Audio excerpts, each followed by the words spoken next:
Ever wondered why housing prices keep rising? It's not just an idle question, but a puzzle that has perplexed economists and homebuyers alike for years.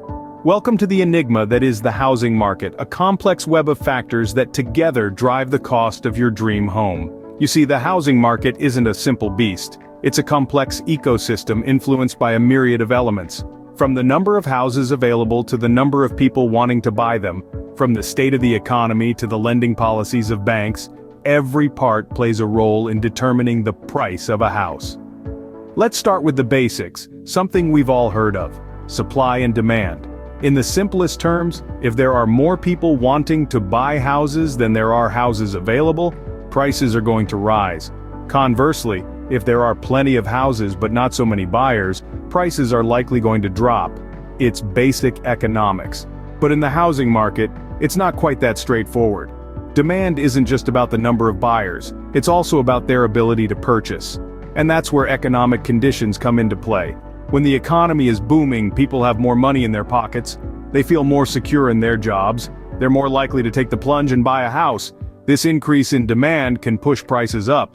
On the other hand, during a recession, people are less likely to buy. They're tightening their belts, saving where they can. Demand drops, and with it, so can house prices.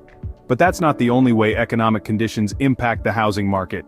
Interest rates, inflation, even government policies can all play a part. They can affect not just the willingness of people to buy, but also the willingness of banks to lend. The housing market is a complex puzzle, a jigsaw of interlocking pieces. And understanding these factors, understanding how they come together to influence house prices, well, that's the key to unlocking the enigma. Understanding these factors can give us insight into why housing prices behave the way they do. So, what's the story with the housing market right now? Well, let's dive into the numbers and see what they tell us. Housing prices, sales, and inventory levels are the three key indicators that paint a picture of the current state of the housing market. First up, housing prices. Over the past year, we've seen a steady increase in the average cost of homes across the country.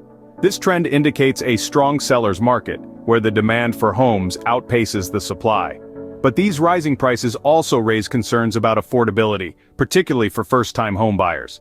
Next, let's talk about sales. The number of homes sold has also been on an upward trajectory. This indicates that despite the higher prices, buyers are still out there, eager to make a purchase. However, it's important to note that the rate of growth in sales has been slower than that of prices. This could signal a potential cooling off in the market. And finally, we come to inventory levels. This refers to the number of homes available for sale. Over the past year, inventory levels have been quite low, further fueling the rise in housing prices. When the supply of homes is low and demand is high, it naturally leads to an increase in prices. So, what do all these trends tell us about the current state of the housing market? Well, it's clear that we're in a seller's market, where demand is outpacing supply, leading to rising prices. However, the slower growth in sales suggests that buyers may be becoming more cautious, perhaps due to concerns about affordability. But remember, the housing market is influenced by a variety of factors, including economic conditions, interest rates, and government policies, among others. So while these trends provide a snapshot of the current state of the market, they are just one piece of the puzzle. It's clear from the data that the housing market is in a state of flux. What role does the economy play in the housing market? This question is one that's often asked, and for good reason. The economy and the housing market are intertwined in a delicate dance, each affecting the other in significant ways. Let's start with interest rates. These rates are essentially the cost of borrowing money, and they can greatly influence a person's ability to buy a home. When interest rates are low, it's cheaper to borrow money, making homes more affordable. This increased affordability can lead to higher demand, which in turn can drive up housing prices. Conversely, when interest rates rise, borrowing becomes more expensive, potentially suppressing demand and causing housing prices to fall. Next, we have employment levels. When more people are working, more people have the means to buy homes.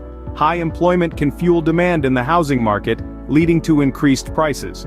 On the flip side, high unemployment can have the opposite effect, reducing demand and potentially leading to lower housing prices. Lastly, let's look at gross domestic product, or GDP growth. This is a measure of the overall health of the economy. When the economy is strong and growing, people are more likely to have the financial stability needed to purchase homes. This can drive up demand and consequently housing prices. Conversely, when the economy is weak or shrinking, people may be less able or willing to buy homes, leading to decreased demand and potentially lower housing prices. So, supply and demand play a crucial role in determining housing prices. What can we expect from the housing market in the future? Now this is where things get truly fascinating. We've looked at the current state, the economic conditions, and the supply and demand dynamics of the housing market. Now let's peer into the crystal ball, shall we? Future trends in the housing market are shaped by a multitude of factors. Data and economic forecasts provide us with some indicators, but it's essential to remember that these are merely possibilities, not certainties. Let's explore these possibilities, both the optimistic and pessimistic scenarios. On the sunny side of the street, we have the optimistic scenario. Here we see a future where economic growth continues at a steady pace, employment rates remain high, wages increase, and consumer confidence stays strong.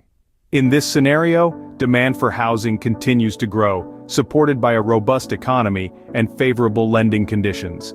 This could lead to a steady rise in house prices, but at a sustainable rate that doesn't risk creating a bubble. On the other hand, there's the pessimistic scenario where we encounter a few bumps in the road. Here we might see economic growth slowing down, perhaps due to a recession or other adverse economic events. Unemployment may rise, wages could stagnate, and overall consumer confidence could take a hit. In this scenario, demand for housing may decrease, leading to a potential drop in house prices. Now it's important to remember that these are just two potential scenarios. The future could unfold in countless different ways, influenced by various factors both domestic and global. For instance, changes in government policies, shifts in demographics, technological advancements, or even unforeseen events like the global pandemic can all play a significant role in shaping the future of the housing market. While we can't predict the future with certainty, understanding the factors that drive the housing market can help us make informed predictions. Remember, the housing market is a complex entity, and its future is as unpredictable as it is exciting. But by staying informed and understanding the dynamics at play, we can navigate this fascinating world with a little more confidence.